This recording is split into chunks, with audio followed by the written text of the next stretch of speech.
je me suis dit, mais pourquoi on est si bien en vacances et pourquoi, et d'un coup, il faut rentrer, il faut habiter sur de la moquette et habiter avec du placo-plâtre et tout ça. Je comprenais pas pourquoi ça me plaisait pas. Après, j'ai compris pourquoi ça me plaisait pas. Putain, Et je que viens je de mettre de préfère. la moquette dans ma chambre.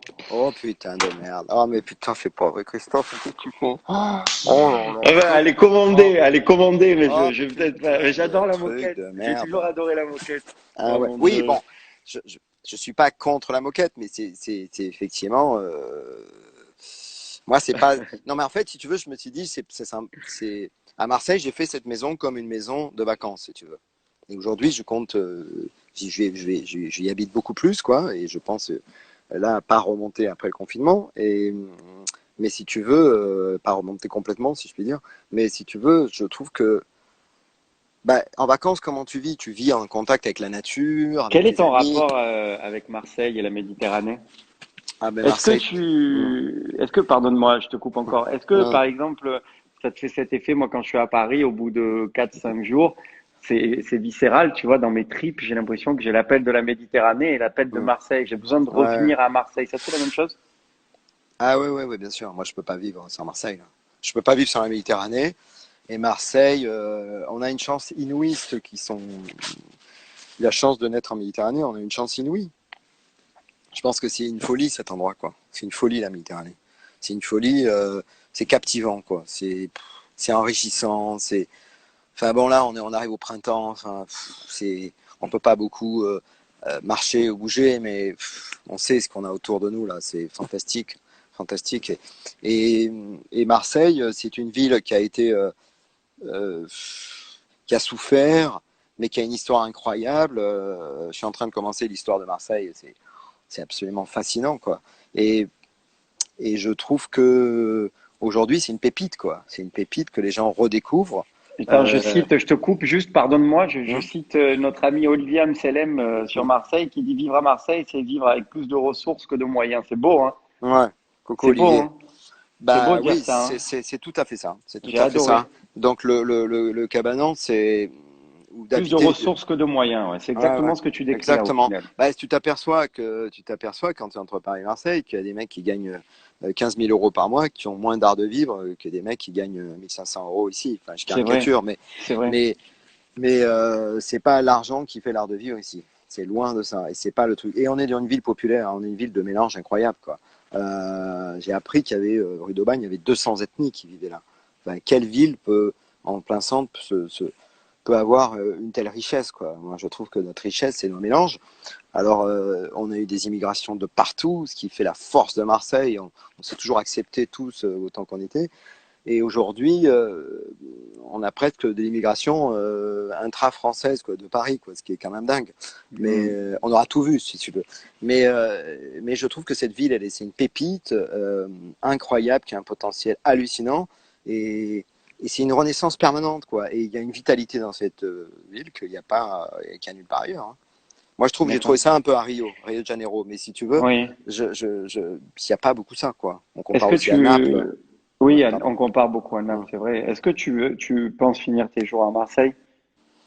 Alors, on ne sait pas où est-ce qu'on va. Oui, plutôt, ouais, plutôt. En Méditerranée, ça c'est clair. En C'est clair. Méditerranée, En d'accord. Méditerranée, ouais. Et est-ce que Ouais. tu penses faire autre chose plus tard? Je sais pas, dans 5 ans, 10 Bah, ans, un ah autre ouais, métier. Est-ce que tu pourrais euh, faire du vin? Est-ce que tu pourrais faire ah ouais, oui, oui, tout à fait. agriculteur? Ne plus dessiner? Ouais, ouais, ouais, ça me dérange pas de pas dessiner. Ouais, ouais, ça me dérange pas du tout. Je trouve que il faut relancer. Il faut tout le temps se poser des questions justement et se relancer et se dire qu'est-ce qui nous fait plaisir, qu'est-ce qui nous fait le plus plaisir aujourd'hui. Et on s'aperçoit, les gens s'aperçoivent que qu'est-ce qu'ils font dans cette période de confinement? C'est-à-dire ils cuisinent, ils retrouvent leur famille, il y en a qui se sont hyper connectés sur les réseaux, puis après ils se sont déconnectés, puis machin. Moi, pendant 15 jours, j'ai complètement tout coupé, rapport avec tout le monde et tout. Je me suis dit, tiens, c'est le moment de le faire, ce truc-là.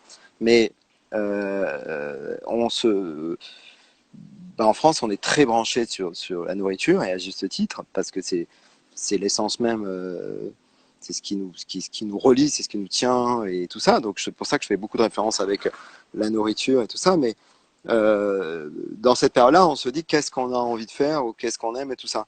Et il y a plein de gens qui écoutent même pas leurs envies, parce que c'est tellement énorme qui se disent, oh là, je vais pas me permettre de penser à ça parce que sinon ça va tout remettre en question. Alors que non, je pense que il faut avoir des envies et des rêves. Et si ces envies et ces rêves peuvent être coordonnés avec euh, la préservation de la planète, le vivre ensemble et des notions beaucoup plus intéressantes et tout ça, eh bien, c'est passionnant. Mais du Qu'est-ce qui coup, te manque le plus aujourd'hui? alors ce qui me manque le plus, je vais te dire deux choses. J'ai réfléchi à ça. C'est d'aller boire un petit coup sur une terrasse, tu vois. Pourquoi pas à la relève, j'aimerais beaucoup là. Un café comme ça le matin, un matin de printemps comme ça. Et puis une deuxième chose, c'est de pouvoir acheter un vélo. Avec ma femme, on va acheter deux vélos et puis se trimballer un vélo plutôt électrique parce que ça monte un peu ici, un peu Oui. partout. Mais et je trouve que là, on a un silence à Marseille, un calme. On entend les vagues la nuit là ici. On entend les oiseaux. Il y a même un hibou dans le coin là, ce qui paraît complètement dingue. Mais dans On ce te coin-là, il y a surnomme le hibou. oui, parce que j'étais un peu nocturne à un moment donné. J'ai du mal à. Mais est-ce que c'est J'aime vrai bien que la nuit, quoi. est-ce que Ouais. c'est vrai que du coup que tu débutes tes journées à 10h30, 11h? Moi, je pensais que tu m'avais fait une blague quand tu m'as dit, oh, Ah non, Christophe, c'est 11h, pas c'est un du peu tout. tôt. Ah non, c'est pas du tout une blague. Non, non. Avant, j'essayais de masquer un peu ça, puis maintenant j'assume. C'est bon, je suis pas du matin, c'est vrai. Non, non, 11 heures, c'est très tôt là. D'accord. Non, ça va. En période de confinement, en réalité, dans la vraie vie, ça va, c'est plus, ça va, Il y a ça va. Saskia qui nous dit, est-ce que tu voulais nous parler de la maison intègre? Qu'est-ce que c'est que la maison intègre? Ah oui, la maison intègre, si tu veux, c'est Ambre Jarno, si tu veux, qui a monté cette petite maison d'édition où elle fait absolument tout. Et en fait, c'est entre la France et le Burkina Faso. Et elle a essayé de rechercher les savoir-faire locaux. Et ils ont particulièrement un artisanat qui est absolument incroyable dans ce pays et qu'on retrouve dans plein d'endroits dans le monde. Mais là, vraiment, ils savent faire, là, c'est en fait le bronze. Et ils font du bronze comme on faisait à l'âge de Ah, bronze, en fait. génial, génial, Et génial. c'est-à-dire ils récupèrent des robinetteries, des tuyaux, tout un tas de trucs. Ils font des feux dans la terre. Ils font fondre dans des espèces de bacs. Ils font fondre ce mélange qui est des bronzes qui sont imparfaits mais qui sont assez marrants. Et ensuite, ils font les modèles sont faits à la cire perdue.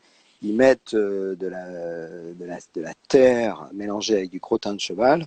Et, Ah, euh, et en fait, ils coulent des bronzes, si je puis dire, avec cette technique-là, avec ces bronzes qui sont faits de matériaux de récupération. Donc les objets sont totalement sont droits mais pas droits, sont imparfaits, ils sont repensés. Donc il y a une âme absolument incroyable. Et du coup, si tu veux, ça fait vraiment partie des process qui m'intéressent parce que ça peut être fait au fond de ton jardin, ça peut être fait à Marseille, n'importe où. La récupération euh, et le recyclage de ces matières premières hyper intéressantes, quoi. Et du coup, on a commencé une petite collaboration et on a présenté une des premières pièces à la Villa Noire. Voilà. d'accord, ok. Donc, et elle est assez cohérente. Elle va sortir une collection là, avec Noé Duchauffour, les deux étaient membres du jury. Euh, et voilà, donc je trouve que il y a plein d'expérimentations qui sont faites aujourd'hui.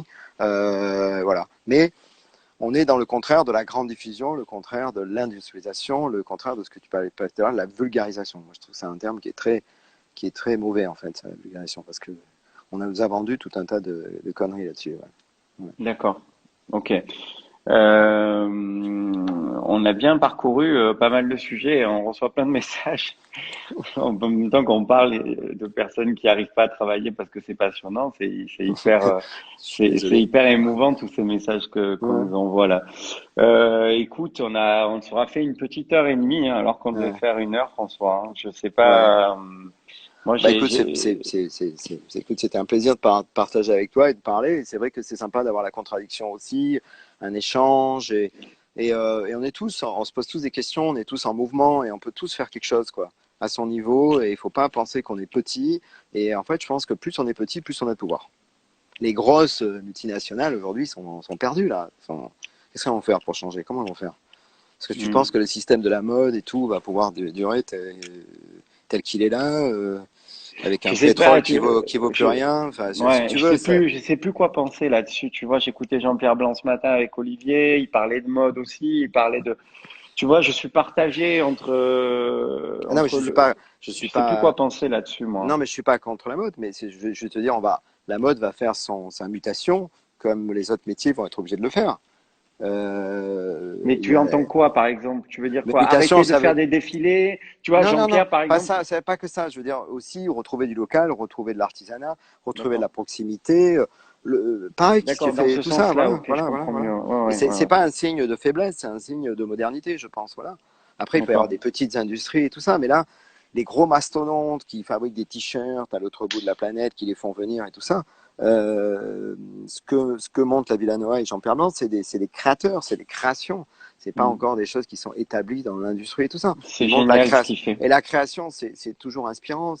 Ça peut être la source de tout. Et d'ailleurs, tous les créateurs aujourd'hui, les jeunes, ils se posent pas tout à fait la même façon on se pose des questions. Nous, on se dit, est-ce qu'il faut changer de société? Est-ce qu'il faut ceci? Qu'est-ce qu'on doit faire? Qu'est-ce qu'on doit acheter? Est-ce qu'on doit mettre du placo-plate, de la pelouse et tout ça? Eux, depuis qu'ils sont tout petits, on leur a dit, mais de toute façon, la survie de l'humanité est menacée. Il va plus y avoir d'abeilles. Enfin bon. Donc, ça, c'est rentré dans leur tête. Hein. Mais moi, depuis excuse-moi, que je fais des études, on parle de crise. C'est en 74.